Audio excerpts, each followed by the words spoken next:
I do not make this video because I want less people to write. I make this video because I do want people who are drawn to writing to not see the process and craft as something that is better automated. And I believe there is a real problem in divorcing the humanity of our art from its final output. Anyone can be a writer if they take the time to learn the skill. It starts with respecting the craft first and foremost. If you are unable to put together a decent sentence, a decent paragraph, a decent chapter without the use of AI, then are you still a writer?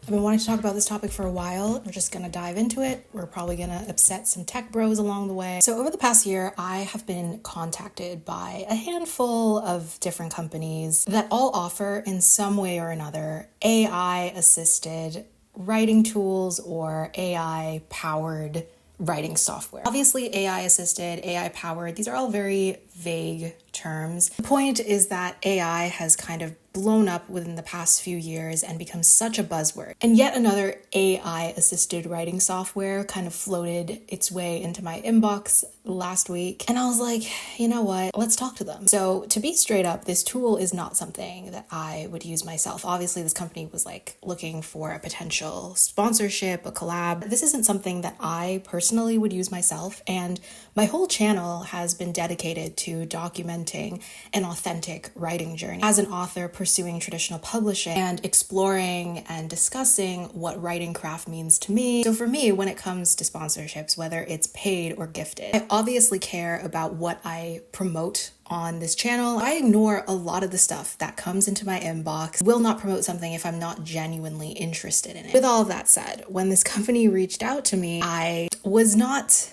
that keen working with or promoting any kind of AI-assisted software. I applied to them and I said, I'm curious what model you use. Is it something that has been built in-house or extended off of existing frameworks? Also, would you be able to speak to the full corpus of text that the model has been trained on, modern commercial works or public domain only? Obviously, I know and they know that I know. And we all know that they can't 100% speak to the millions and billions of works that these models are training on. When they replied to me, they did tell me what models they were building off of, but they basically did not answer the key part of my question, which was obviously, training on copyrighted work. And I didn't really expect them to answer that question because, of course, these models are training on copyrighted works and not exclusively public domain, because that's how these models have been able to get that good, as many people would say about things like ChatGPT. But obviously, when you're training on millions and billions of copyrighted work, whether it's writing or art, that is, in other words, writing an art that has been stolen from creatives, often without their knowledge or consent. It honestly scares me how many people don't know or just don't care how generative AI works, the negative effects that it has, not just on the craft, but on people's livelihoods and also on the environment. Quick search on YouTube and the amount of views that these videos have that claim you can write your book super fast and easy with AI. It's very emblematic of the lack of value that our society places on artists and our craft. Art is something that literally every human being consumes, but not everyone actually respects it. I know for some people, my thoughts on this topic will make me sound like a tinfoil hat wearing, sanctimonious, gatekeeping boomer, but I do not make this video because I want less people to write. That is very antithetical of why I even have a writing YouTube channel and why I believe in the lack of gatekeeping and in sharing resources between writers very freely so that we can all have access to knowledge about our industry, knowledge about craft that has typically been put behind paywall. I make this video because I do want people who are drawn to writing, who want to start writing maybe for the first time. I want them to not see the process and craft as something that is better automated, because that process is what makes writing valuable. And I think it puts our industry on a very dangerous path, which it kind of already is on, to be honest, to lose sight of the value of process. And I believe there is a real problem in divorcing the humanity of our art from its final output. So a couple of years ago, I too did not quite understand what AI art was. And so when these websites popped up where you can put in a prompt and like, ooh, a photo or an illustration will appear that's like super tailored to your prompt, I was also like, wow, that's so cool. When it came to AI, I was just like using it for myself, for my personal mood boards. Of course, later, I learned that the only way that this technology can exist is by studying billions of real photos, real art from real photographers and artists. And when these artists have absolutely no idea their work being fed to AI models, it is theft, and it is quite literally what takes away opportunities from these creatives, despite the fact that what the AI is producing is bastardization of their own work, but it's nowhere near the same level of quality and care that actual artists put into their work. The exact same thing applies to writing. As many of you know, I wrote a book called Local Heavens, and it is a science fiction reimagining of The Great Gatsby. As an experiment, I decided to throw the prompt into ChatGPT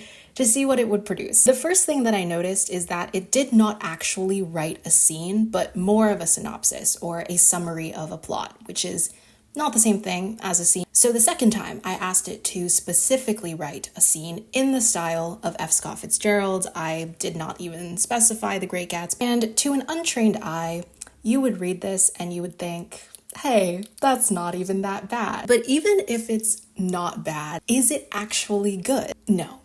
Aside from the cringy lines and the boring ass cardboard dialogue, which F. Scott Fitzgerald would truly never write, there's also obviously lines like this, clear issues with breaking the show don't tell rule in writing, and most of all, a complete lack of specificity, because what the hell is a swirling mist of a cosmic storm? Or a secret beyond mortal comprehension? Just melodramatic, vague as hell. These kinds of lines happen because the prose is removed from any actual character arcs or world building or context. It is unable to be more specific than that because the writing is a house of cards. It's built on nothing. The other thing that I noticed is a lot of tonal repetition. So for like 4 paragraphs straight, every line sounds like it's trying to be the mic drop line that concludes the scene. But it just goes on for so long that it starts to feel really melodramatic. The scene isn't really grounded in any sense of like context or action. You can argue that there are a few interesting turns of phrases, but the majority of the scene is 100% juvenile, substanceless. And for those of us who are very interested in craft, if you were to put this piece of text up against something a real writer wrote in their own voice, whether they're beginner or more advanced, we would most likely be able to recognize the difference between a human voice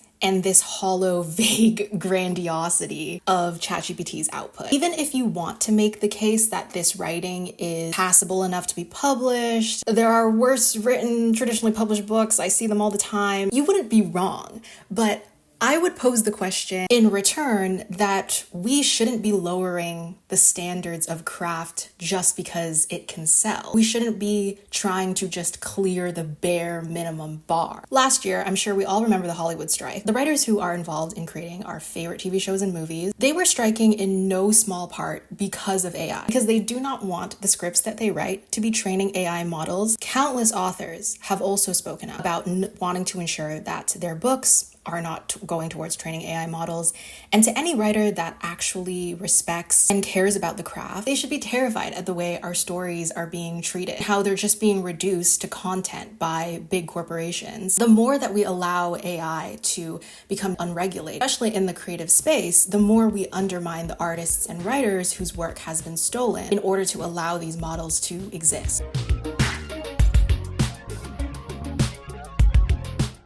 So I went to Collision this year, which if you don't know is this massive tech conference, and literally every single person was talking about AI. But a talk that I attended that I really did like was from Timothy Goodman, who is a popular New York City-based artist. Goodman spoke broadly about his artistic journey. He's worked with large brands and celebrities, and one thing that really stood out to me was how community-oriented he is. It just reminded me how inherently human art is, and that's what makes it art. art, why we as human beings are drawn to creative practices. It's this desire to connect with the world and to make sense of it and to connect with other people, create something, to just be in awe at how many other people can be like, this also resonates with me. And it just made me reflect on how art fundamentally ceases to be art the moment that humanity, which is forged in the creative process itself, is stripped away from the work. A lot of companies will say stuff like, we don't want to use AI to replace jobs,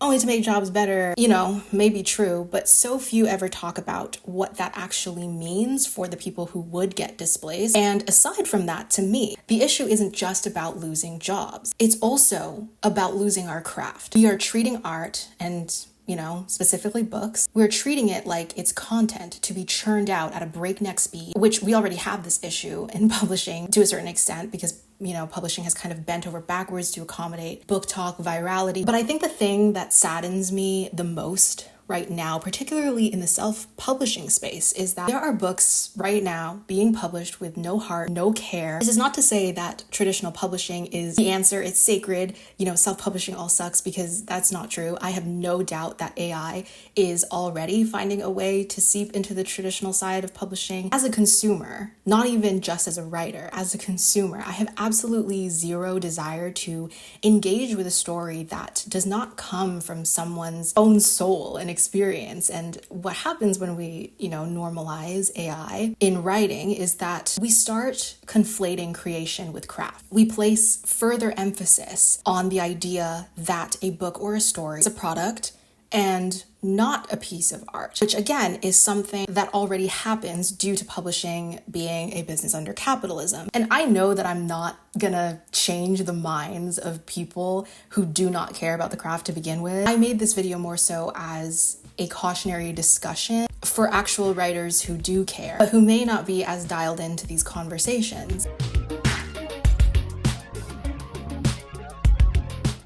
For non-writers, I think that there's a fundamental misunderstanding of what writing actually is. People who advocate for the use of AI specifically in writing will say stuff like, I've always had ideas for stories, it's still art because it's my idea. And this misunderstanding that the final output is the only thing that matters and is nothing valuable about the actual process itself. So there's this flawed notion that coming up with a premise is all writing is, when in fact it's only like 1% of the full process. The other 99% of learning how to write involves both developmental and line level craft. On a developmental level, this means taking that premise and breaking it out into comprehensive plot beats in order to string together a compelling story. It means understanding a character's fears, desires, and motivations, and how to craft a character arc and how all of those factors impact the plot. It means reflecting on your story's core themes and messaging and weaving all of that into a narrative. Latter, line level writing is about understanding what goes into a well-written sentence, how to polish your prose, how to choreograph exciting scenes, how to balance and release tension, and how to build promises and payoffs. And that's just draft one. Revision, the ability to constantly reframe how you are looking at your story, how to distance yourself from it, how to rewrite it over and over until it's the best version that it can be, how to push a sentence as far as it can go. These are the things that contribute to writing craft. I understand why people, aspiring authors, want to shortcut learning and practicing all of those things. A huge reason that I started my channel is because it can be lonely. I wanted to document that struggle and show my realistic experience and find community. And what I will say is that all the struggling, all the roadblocks, all of the moments where you lack motivation, it can feel insurmountable in the moment, but part of being a writer is learning to believe in yourself and realizing that it isn't insurmountable. Anyone can be a writer if they take the time to learn the skill. It starts with respecting the craft first and foremost. If you are unable to put together a decent sentence, a decent paragraph, a decent chapter, let alone a whole book, without the use of AI, then are you still a writer? Do you know what I mean? Let's move on. In school, there is a reason that a math question is worth multiple points. So you get a point for getting the right answer, right? But the rest of the points you can only earn by showcasing the actual calculation, the actual formula that you used to get to that answer. And if you don't show your work and you only show the answers, you didn't actually learn anything. And that's why you would fail the damn math test. The company that I mentioned at the start of this video that had reached out to me last week, one thing they and many others like them will claim is that their tool will help you overcome writer's block. Yes, that may be true, but what I hope aspiring writers can learn about writer's block is the more you write, the more you realize that writer's block isn't just this like esoteric magical evil force that plagues writers out of nowhere, and we should all just like run to an AI software to help us dig out of it. You can overcome it yourself, because here's the thing. Writer's block can come from multiple things, and being a writer means learning to understand what at any given point is causing that writer's block. So for example, you could be stuck in your story because the scene isn't panning out how you wanted it to, or the exposition feels clunky, or you don't know what your character should do next. All of these different reasons that you're stuck, they require different solutions. If your exposition is clunky, it might mean you're writing too much summary and not enough scene, or you're doing too much show don't tell. If you don't know what your character should do next, it could mean that their motivations or their goals aren't clear enough to you and you have to get to know them better, or you need to add in an extra scene to contextualize that. And that extra scene is like the glue that you need to get to your next plot point. If you become dependent on AI, you never will hone this skill. The ability to recognize the pain points and to diagnose the issue and to solve it. Like with anything, writing is about making mistakes. And I think whatever in our tech-driven society where everything is like efficiency, no one is willing to make those mistakes anymore. I shouldn't say no one, but many people who want to be creative, they have the potential to be, but they don't want to spend the time, or they don't see the value in making mistakes. I think is really sad. Because for me, for as long as I've been writing, I can honestly say that I don't ever think about writer's block as a real thing. Whenever I get stuck, I always have a sense now. It's never I have writer's block. It's always like, I need to have a stronger sense of what these characters' dynamics are in order to improve the dialogue in the scene. It's a lot more specific. That's why, if I need to work through and brainstorm things, I can just like take the time to think about it. I can talk to someone about it. And as a writer, I think it's really unfortunate that we are robbing ourselves of the opportunity to nurture our own sentences and to discover our own voice. Part of why I write science fiction, and especially cyberpunk, is because I find it so fascinating and simultaneously nightmarish how quickly technology can evolve and how slowly regulations can be put in place to meet that evolution. But I'll end this by saying, you're not a horrible person if you have dabbled in ChatGPT or something similar. If you're attracted to some elements of AI for things like brainstorming prompts or asking it for like date ideas because you're writing a romance novel, or using it like a thesaurus, or personal private projects that you don't plan on monetizing, like maybe you're GMing a D&D group. I don't know. Like there are gray areas, I would say, as with anything. There are probably other use cases that people have found that aren't just, letting ChatGPT write your entire book. I can understand the appeal, even if it doesn't necessarily appeal to me. And I know some people will also want to say things like, don't use it to actually write my book. I use it for writing outlines, maybe, helping me put together my plot beats. And you can probably open the floor to the ethics of that. Like if you do that, I'd be curious about your perspective. You do you personally. And I can only speak for myself on this damn channel. My feelings towards that can be summarized in the feelings of TV writer David Simon. He was on an NPR podcast a year ago, and he said, I don't think AI can remotely challenge what writers do at a fundamentally creative level. But if you're trying to transition from scene 5 to scene 6, and you're stuck with that transition, you could imagine plugging that portion of the script into an AI and say, give me 10 ideas for how to transition. I'd rather put a gun in my mouth. That's the fun part of writing, y'all. The way that Simon elaborated on writing in, the film TV industry is not too different than my thoughts on publishing as well. I sold all the scripts I sold, 150 to HBO, maybe another 50 to NBC. I didn't sell them so they could be thrown into a computer with other people's and be used again by a corporation. So would you ever agree to a contract that saw any role for AI at all? No, I would not. If that's where this industry is going, it's going to infantilize itself. We're all going to be watching stuff we've watched before, only worse. Do you think that position is where this is likely to end up? If a writer wants to play around with AI as the writer and see if it helps him, I regard it as no different than him having a thesaurus or a dictionary on his desk or a book of quotable quotes. Play around with it. If it starts to lead the way in the sense that a studio exec comes to you and says, AI gave us this story that we want, that's not why I got into storytelling, and it's not where I'll stay if that's what storytelling is. At the end of the day, people who are like ride or die for AI, they don't see any issue with making a profit off of a book that they didn't write. Again, I'm not going to change minds. I can only speak for myself and for the many writers. Been writing for a very long time, how we are feeling about the rise of AI in our industry, and seeing how many content creators are promoting these tools without maybe fully understanding them, or in worst cases, not caring about those negative repercussions, which in no small part, which I didn't even touch upon that much in this video, also includes dangerous levels of CO2 emissions. According to OpenAI researchers, since 2012, the amount of computing power required to train cutting-edge AI models has doubled every 3.4 months. As for myself, I've never been particularly drawn to AI. I think it sucks the fun out of writing. Like, I know it sounds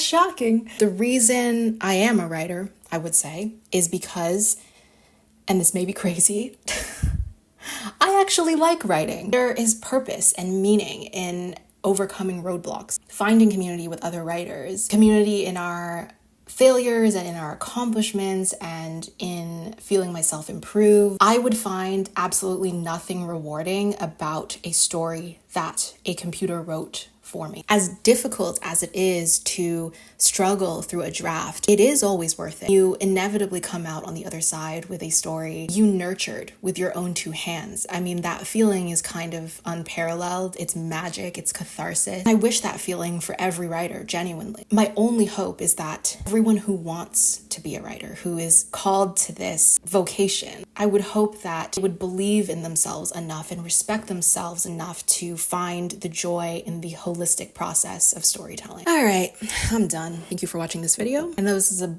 bit of a departure from my usual stuff. Let me know in the comments what your thoughts are on the rise of AI in the writing community. Thanks for letting me, I'll see you guys in the next one.